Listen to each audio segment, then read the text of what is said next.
Alice Nkom est l'une des grandes voix du Cameroun. Elle est l'invitée de notre Une francophone.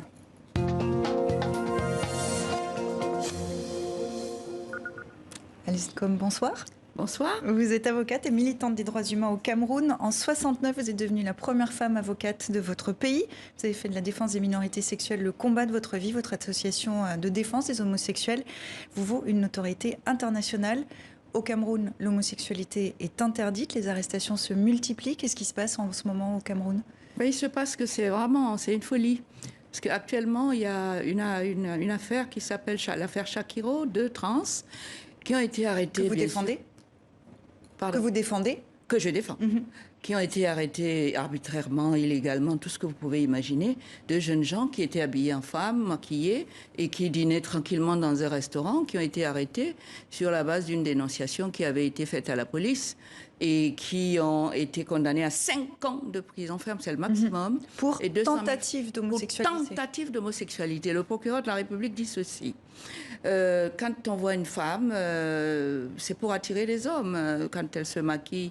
Alors vous êtes des hommes, vous vous maquillez, vous vous habillez comme des femmes, vous voulez donc attirer des gens qui sont des hommes, sachant que vous êtes des hommes, eh bien ça s'appelle la tentative d'homosexualité.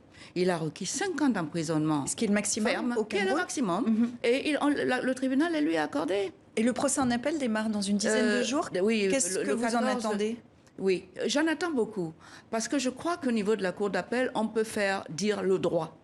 Parce que le mandat de détention provisoire de monsieur le procureur de la République, totalement illégal, viole les dispositions de l'article 12 et de l'article 2 du Code pénal et du 12 du Code de procédure pénale, qui interdit au procureur de la République de violer le principe de la présomption d'innocence en décernant des mandats de détention provisoire avant jugement. C'est ce qu'il a fait.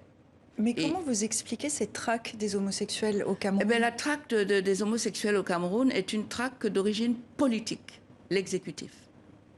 Ça permet, c'est un sujet très croustillant, où tout le monde pense qu'il a raison dès qu'il s'agit des homosexuels. Tout le monde dans la rue, on pense que si c'est un homosexuel, on s'attaque à lui. On est pratiquement dans la volonté de Dieu, puisque, disent-ils, même Dieu les a brûlés. Alors chacun se pense...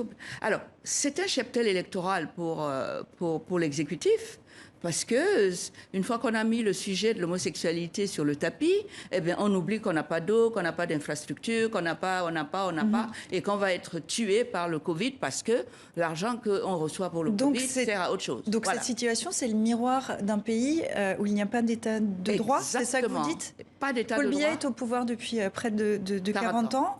Tant qu'il sera là, qu'est-ce qui peut changer?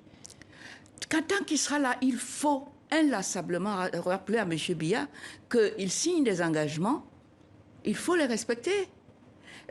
Parce que dans la Constitution sur laquelle il a prêté serment, il est dit qu'il y a 3 types de lois et que la primauté est donnée à la loi internationale, dont il est le négociateur, le signataire, etc., et qui constitue un engagement pour le Cameroun. C'est ce que dit l'arrêt de la Cour suprême du Cameroun.